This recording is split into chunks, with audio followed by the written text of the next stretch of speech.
El que volem és que l'IBASPE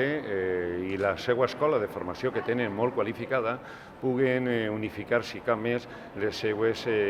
polítiques formatives de reciclatge permanent de cara als policies locals. Ho dia la regidora, són el funcionari més pròxim als ciutadans, per tant, que tindran respostes del segle XXI que demanden els seus ciutadans, que és la proximitat, que és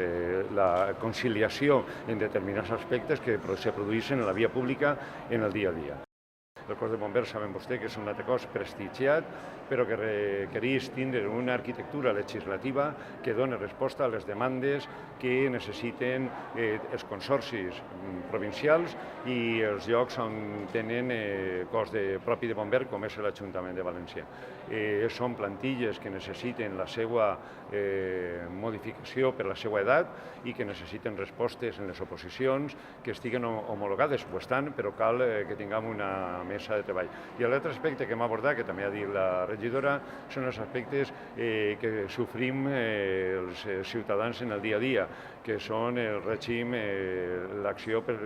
funcionament nocturna de la via pública, de les activitats qualificades i unificar les polítiques en el règim sancionador. És de veres que la Generalitat Valenciana té algunes competències, és de veres que els ajuntaments tenen unes altres i el que volem és unificar el criteri, donar una resposta per tal de que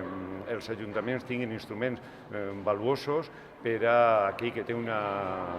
política o una acció permanent en la via pública que no s'ajusta a les ordenances municipals o a la legislació, poder-los, si l'instructor del procediment local, un règim sancionador.